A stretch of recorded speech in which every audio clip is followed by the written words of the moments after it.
I never thought I'd be the kind of woman who had to worry about another woman in my home. But life has a funny way of teaching you lessons you never signed up for.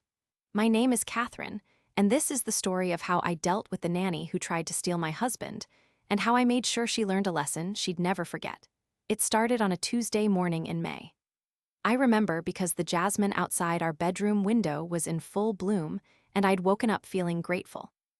Grateful for my life, my beautiful home, my successful career as a patent attorney, and most importantly, for my family.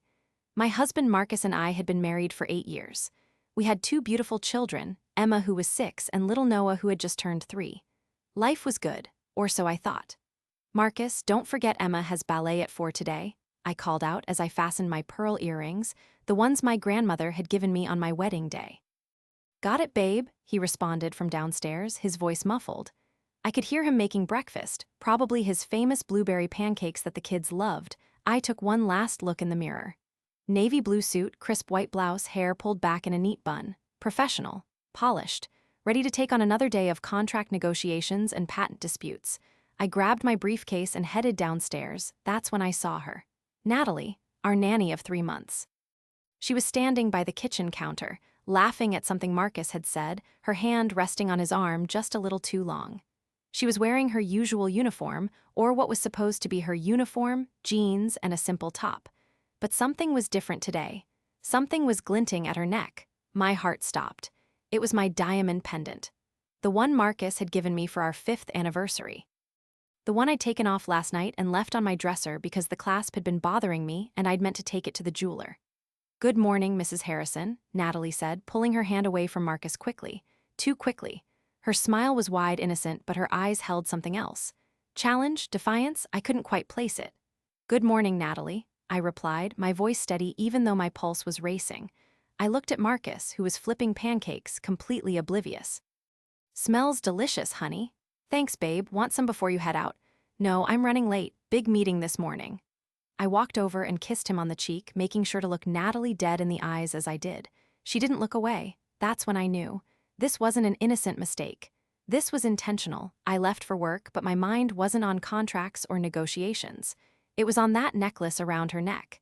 It was on the way she'd touched my husband. It was on the realization that something was very, very wrong in my perfect life.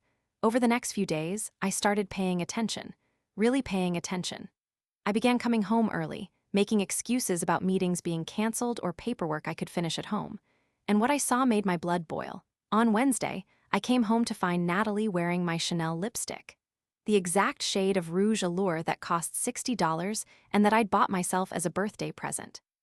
She was sitting on the couch with Marcus, watching some sports game, sitting way too close, her leg almost touching his. "Oh, Mrs. Harrison," she jumped up when she saw me. "I didn't expect you home so early." "Clearly," I said, my smile not reaching my eyes. "Is that a new lipstick, Natalie? It's a lovely shade." She touched her lips and I saw the panic flash across her face for just a second. "Oh, I got it at the drugstore, just a cheap one." It looks expensive." "Chanel, maybe." No, definitely not. I could never afford Chanel on a nanny's salary." She laughed, but it sounded forced. Marcus was still watching the game, completely clueless. I wanted to shake him. How could he not see what was happening right under his nose? On Thursday, I found her in my walk-in closet. Actually in my closet, trying on my Louboutin heels. "Natalie, what are you doing?" She spun around, nearly falling off the 4-inch heels. "Oh, Mrs. Harrison, I was looking for the vacuum." "I thought I heard it might be in here." "The vacuum? In my bedroom closet, where I keep my shoes and dresses." "I know it sounds silly," she laughed nervously, stepping out of my shoes. I must have gotten confused. But she wasn't confused. I could see it in her eyes. She was trying on my life, my shoes, my jewelry, my lipstick. And if I didn't stop her, she'd try on my husband too. That night, after the kids were asleep, I confronted Marcus. We were in our bedroom and I'd been holding it in all day. "Marcus, we need to talk about Natalie." He looked up from his phone, surprised. "Natalie, what about her? She's great with the kids. Have you noticed anything odd about her lately?" "Odd, like what?" "Like the way she looks at you, the way she touches you, the way she's been wearing my things." He laughed. Actually laughed. "Kat, come on, you're being paranoid. She's just a kid. She's what, 22, 23.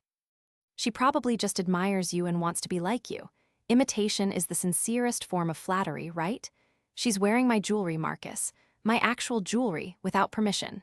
Maybe she borrowed it. You know how young women are, they probably think it's no big deal. I stared at my husband, this man I'd loved for 8 years, and realized he was either incredibly naive or willfully blind. Either way, I was on my own. Fine, I said, but I'm watching her. Kat, don't create problems where there aren't any. We finally found a good nanny. Emma and Noah love her. Don't ruin this because of some insecurity. Insecurity. The word hit me like a slap. I was 34 years old, a successful attorney, a mother, a woman who had built a life through hard work and dedication. And he was calling me insecure because I noticed another woman trying to steal my life. I didn't say anything else that night. I just lay there in the dark, planning. The next day was Friday, and I had the day off. I didn't tell Marcus. I didn't tell Natalie. I just stayed in my car across the street and watched. Marcus left for work at 8:30, his usual time. Through the windows, I could see Natalie giving the kids breakfast. She seemed normal, caring, everything a good nanny should be. Maybe I was being paranoid. Maybe Marcus was right. But then, at 9:15, after she'd taken the kids to school and preschool, I saw her car pull up. A older sedan, nothing fancy. She went inside. I waited. 30 minutes later, I used my key and quietly entered through the back door. I could hear music playing upstairs, in my bedroom. I crept up the stairs, my heart pounding so hard I thought it might burst out of my chest. The door to my bedroom was half open. And there she was, Natalie, standing in front of my full-length mirror, wearing my designer dress. The black Versace that Marcus had bought me for our anniversary last year. The one that cost $3,000. She was wearing my pearl earrings, my diamond tennis bracelet, and my Hermes belt. She had her phone out, taking selfies, posing like she owned the place. Gorgeous, she whispered to herself, turning this way and that. This is the life I deserve. This should all be mine. I stood there, frozen, watching her. And then she did something that made my blood run cold. She walked over to my nightstand, opened the drawer, and pulled out a framed photo of Marcus and me from our honeymoon. She looked at it for a long moment, then carefully removed the photo, replaced it with one of her selfies, and put the frame back. That's when I knew. This wasn't just a young woman admiring someone else's life. This was a calculated attempt to replace me. To step into my shoes, wear my clothes, take my place next to my husband, and become the mother to my children. I backed away slowly, careful not to make a sound. I went back to my car and sat there, shaking with rage. But beneath the rage was something else, determination. Clarity. I knew exactly what I needed to do. I spent the weekend researching. I was a lawyer, after all. Research was my specialty. I found out everything I could about Natalie Chen. She was 23, from a traditional Chinese family in the suburbs. Her parents owned a small restaurant, Chen's Garden, about 45 minutes away. She had 2 younger siblings still in high school. Her parents were hardworking, religious, deeply traditional. The kind of people who expected their daughter to be modest, respectful, hardworking. The kind of people who would be devastated to know what their daughter was really doing. By Monday morning, I had a plan. Natalie, I said sweetly as I left for work that morning, I've been thinking. You work so hard and you're so wonderful with the kids. I'd love to meet your parents. Why don't you invite them over for dinner this Saturday? My treat, I'll cook, it'll be lovely. I watched the color drain from her face. Oh, Mrs. Harrison, that's so kind, but my parents are very busy with the restaurant. Saturdays are their busiest night. Then Sunday, I smiled. I insist. It's the least I can do for the woman who takes such good care of my children, and who clearly loves being part of our family so much. She couldn't say no without raising suspicion. I'll ask them. Wonderful, tell them 6 o'clock. I'll make it special. Over the next few days, I made my preparations. I invited Natalie's parents personally, calling their restaurant and speaking to her mother in my most charming voice. Mrs. Chen was delighted, honored even, that her daughter's employer wanted to meet them. She had no idea what was coming. On Wednesday, I installed a small camera in my bedroom, hidden in the bookshelf, barely visible. I wanted documentation. I wasn't going to rely on just my word, and every day that week, I watched Natalie. I watched her wear my things when she thought no one was looking. I watched her sit too close to Marcus. I watched her act like the lady of the house when she thought I wasn't there. And every day, my resolve grew stronger. Saturday came, and I stayed home, claiming I needed to prepare for dinner. Marcus took the kids to his mother's for the night. It was perfect. Just me, Natalie, and her parents. Intimate. Personal. I spent the day cooking. A full Chinese banquet, recipes I'd learned from a colleague years ago. Kung Pao chicken, mapo tofu, hand-pulled noodles, everything. I wanted to impress. I wanted Natalie's parents to see how much I appreciated their daughter. At first, I also spent the day arranging. On my bed, I laid out all the items Natalie had been borrowing. My dresses, my jewelry, my shoes, my handbags, my makeup. Everything tagged with dates and photos from the hidden camera showing her wearing them. A complete display of evidence. At 5:45, Natalie arrived looking nervous. She was wearing her own clothes for once, a modest dress that her parents would approve of. Her eyes were wide with anxiety. Mrs. Harrison, maybe this isn't a good idea. My parents, they're very traditional. They might feel uncomfortable. Nonsense, I said cheerfully. I want them to see what a wonderful life you have here, how much you're thriving. The doorbell rang at exactly 6 o'clock. I opened it with a warm smile, Mr. and Mrs. Chen stood there, dressed in their Sunday best. They were in their 50s with kind faces and calloused hands from years of hard work. They bowed slightly, a gesture of respect.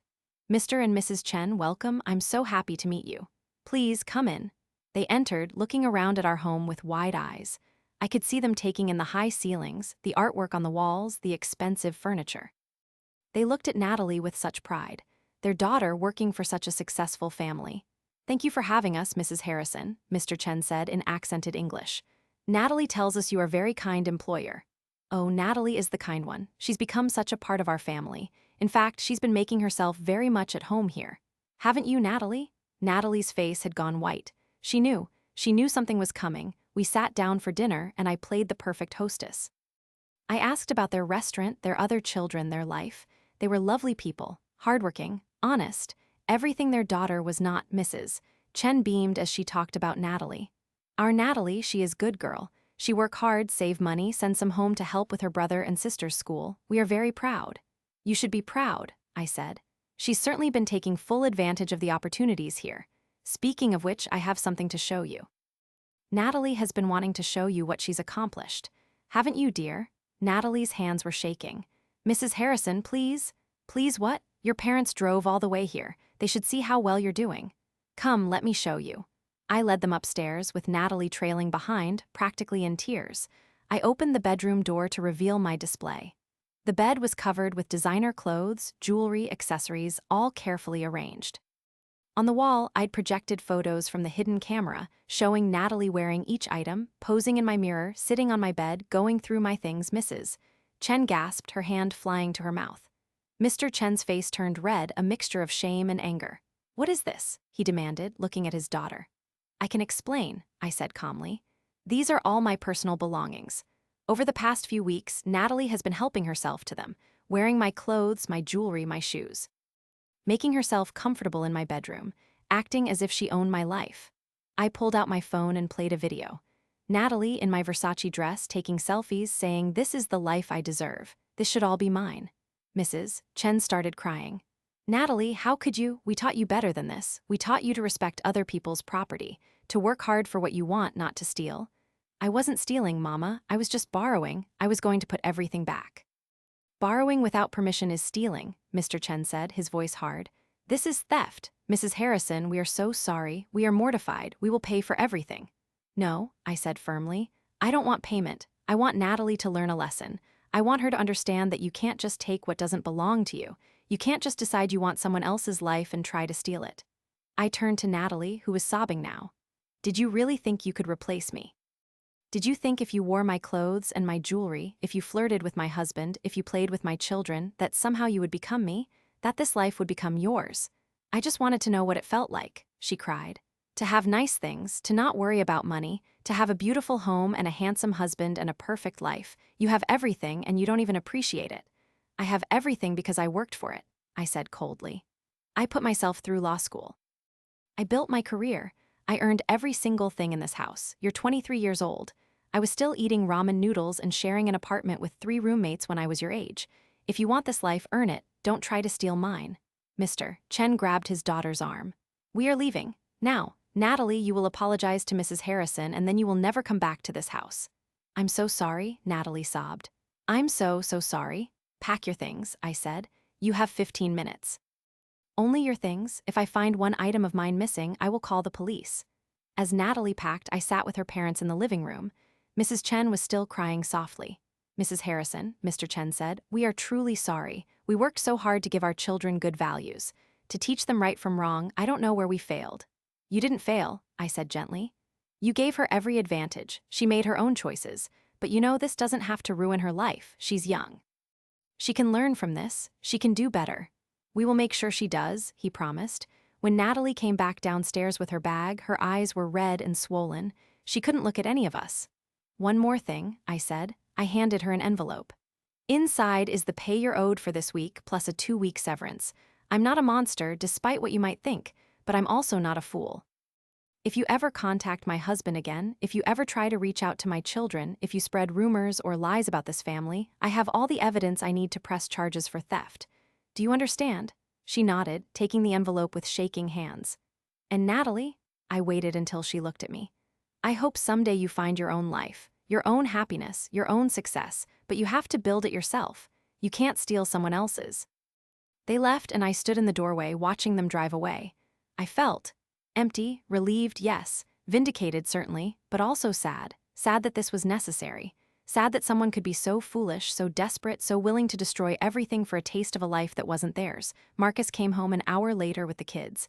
I was sitting on the couch with a glass of wine. "Where's Natalie?" he asked. "Gone. We need a new nanny." "What? Why? What happened?" I told him everything.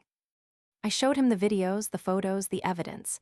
I watched as realization dawned on his face as he understood just how blind he'd been. "Cat, I had no idea. I'm so sorry. I should have listened to you. I should have paid attention." "Yes, you should have," I said. "But you didn't. You called me insecure. You dismissed my concerns. You made me feel like I was crazy for noticing what was happening in my own home." "You're right. I was an idiot, a complete idiot. How can I make this up to you?"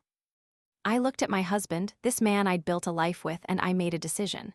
You can start by really seeing me, not just as your wife or the mother of your children or the woman who manages the household, but as me, as Catherine, as a person who deserves to be heard and believed and supported. "I promise," he said. "I'll do better. We'll do better." Over the next few weeks, things slowly returned to normal. We found a new nanny, Mrs. Rodriguez, a 60-year-old grandmother who had absolutely no interest in my jewelry or my husband. The kids adjusted. Life went on, but I had changed. I'd learned something important about myself. I'd learned that I didn't need to scream or throw fits or have dramatic confrontations to handle problems. I just needed to be smart, strategic, calm. I'd learned that sometimes the best revenge isn't loud and flashy. It's quiet and devastating. About a month later, I got a letter. It was from Natalie. Inside was a check for $2,000 made out to me with a note. "Mrs. Harrison, I've been working 2 jobs to pay you back for what I took, even though you never asked for it. I've also been seeing a therapist to figure out why I did what I did. You were right. I was trying to steal your life because I didn't think I could build my own. I'm learning now that I can, that I'm capable of more than I thought. Thank you for not pressing charges. Thank you for the lesson, even though it was the hardest one I've ever learned. I hope someday to have a life as good as yours, but one that I earned myself. Sincerely, Natalie." I stared at the letter for a long time. Then I took the check and endorsed it. I wrote a new check for $2,000 to a scholarship fund for young women pursuing law degrees. In the memo line, I wrote, "For young women building their own futures." Sometimes I think about that night, about Natalie's parents' faces, about the shame and the tears. Some people might say I was cruel, that I could have handled it privately without humiliating her in front of her family, but I don't think so. Because Natalie needed to see the consequences of her actions. She needed to see that stealing isn't victimless. That when you take something that doesn't belong to you, you're not just taking a thing. You're violating trust. You're damaging relationships. You're hurting people who never did anything to deserve it. And her parents needed to know too. They needed to understand that their daughter was making choices that went against everything they'd taught her. They needed the opportunity to help her, to guide her, to set her straight. Was it revenge? Maybe, but it was also justice. It was accountability. It was a lesson that needed to be learned. My marriage is stronger now. Marcus pays attention. He listens. He sees me. And I've learned to trust my instincts, to speak up when something feels wrong, to not let anyone make me doubt my own perceptions. The kids ask about Natalie sometimes. Emma especially, who is quite fond of her. I tell them that Natalie had to go home to help her family, which is partially true. I don't tell them about the stealing or the betrayal. They're too young for that. Someday, when they're older, maybe I'll tell them the full story. Maybe it'll be a lesson for them too. But for now, I just focus on the life I've built. The life I earned. The life that's mine and only mine. No one can take it from me. And if anyone tries, well, I know exactly what to do. I learned that people will sometimes try to take what you have because they don't believe they can create it themselves. They see your success, your happiness, your life, and they want it without understanding the years of work, sacrifice, struggle, and dedication it took to build it. They want the destination without the journey. But that's not how life works. You can't shortcut your way to success. You can't steal your way to happiness. You have to build it brick by brick, day by day, choice by choice. And when someone tries to take what's yours, you don't have to destroy them. You don't have to be cruel or vicious. Sometimes the best thing you can do is show them exactly what they've done and let them face the natural consequences of their actions. That's what I did. I held up a mirror to Natalie's behavior and let her see herself clearly for the first time. I let her parents see who she'd become, and I gave her the choice to either continue down that path or choose a better one. She chose better. And for that, I'm proud of her. It takes courage to face your mistakes, to acknowledge your flaws, to commit to change. As for me, I sleep well at night. I know who I am, I know what I've earned. I know that my life is mine, built on a foundation of hard work, integrity, and determination. And no one, no matter how desperately they might want it, can take that from me. That's the real revenge, isn't it? Not destroying the person who wronged you, but being so secure in yourself, so confident in what you've built, that their attempts to undermine you only make you stronger. I am Catherine Harrison. I am a successful attorney, a devoted mother, a loving wife, and a woman who knows her worth. And I earned every bit of it. That's my story. The story of the nanny who tried to steal my husband, and how I made sure everyone learned a lesson they'd never forget.